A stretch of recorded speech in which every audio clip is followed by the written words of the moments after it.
आज हम लोग पढ़ेंगे भूकंप। भूकंप का शाब्दिक अर्थ होता है भूमि का कंपन या हिलना। भूकंप पृथ्वी के गर्भ में जब हलचल बढ़ता है तो उससे प्रभावित झटके या कांपने या हिलने लगते हैं, इसी को हम भूकंप कहते हैं। भूकंपों का अध्ययन हम सिस्मोलॉजी विषय के अंतर्गत करते हैं, जो कि भूगर्भ शास्त्र की एक विशेष शाखा है। तो भूकंप की तीव्रता मापने वाले पैमाने को क्या कहा जाता है? Richter scale. ये परीक्षा में हमेशा पूछते रहता है कि भूकंप की तीव्रता किस स्केल से मापी जाती है, तो रिक्टर स्केल से। मार्केली स्केल भी इसको कहा जाता है। भूकंप की तीव्रता मापी जाती है किससे? मार्केली स्केल या रिक्टर स्केल से। रिक्टर स्केल पर जहां 0 से 9 अंक तक मापे जाते हैं, वहीं मार्केली स्केल पर 0 से 12 अंक तक की माप संभव है। वैसे 8.1 माप वाला भूकंप ही पृथ्वी पर प्रलयकारी स्थिति लाने में समर्थ है। मार्केली स्केल का निर्माण इटली के एक वैज्ञानिक मार्केली ने किए थे, जो कि 1931 ईस्वी में किया गया था।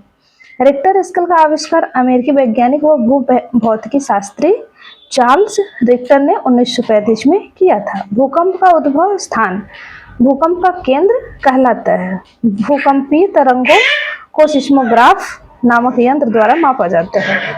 भूकंप के केंद्र के ठीक ऊपर पृथ्वी की सतह पर स्थित बिंदु को भूकंप का अधिकेंद्र कहा जाता है। भूकंप के केंद्र से 11,000 किलोमीटर के बाद लगभग 5,000 किलोमीटर तक भूकंप की कोई भी तरंग नहीं पहुंचती। ऐसे क्षेत्र को साउथ जोन कहते हैं।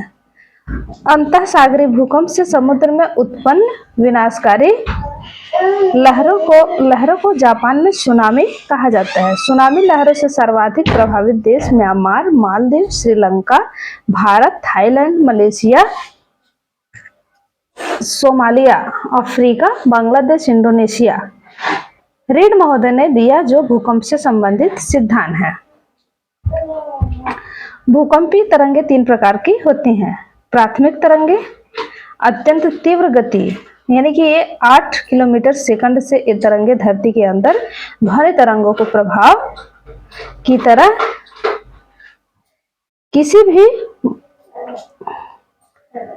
किसी भी मध्य ठोस गैस तरल से होकर कहीं भी पहुंचने में समर्थ होते हैं। इन्हें अनुलंबन तरंगे अथवा संपीड़न तरंगे भी कहते हैं। द्वितीयक तरंगे, इन्हें अनुप्रस्थ तरंगे भी कहा जाता है। ये तरंगे केवल ठोस माध्यम से ही होकर गुजरती हैं। इन तरंगों की गति कम से कम 4 किलोमीटर से होती है।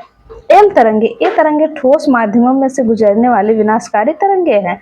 इसकी गति 1.5 से 3 किलोमीटर प्रति सेकंड है। इन्हें धरातली तरंगे या दीर्घ लंबी तरंगे भी कहते हैं। इन तरंगों की खोज का श्रेय वीएसडी लव को जाता है, जिनके सम्मान में इन तरंगों को लव वेव्स भी कहा जाता है। इन तरंगों का एक अन्य नाम आर वेव्स भी है, यानी रे लाइट वेव्स। इन तरंगों का संचरण मुख्यतः धरातली भाग में ही होता है।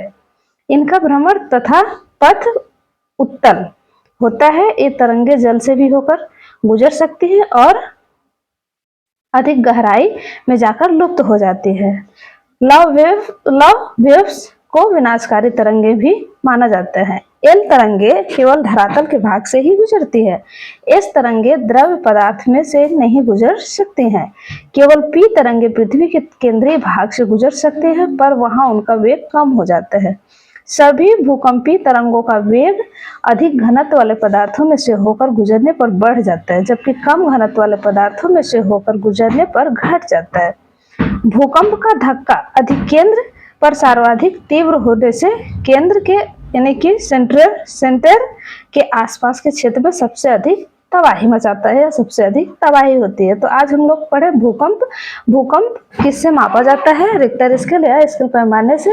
इसके कितने प्रकार होते हैं? तो इसके 3 प्रकार होते हैं, प्रथम, द्वितीय और एल तरंगे।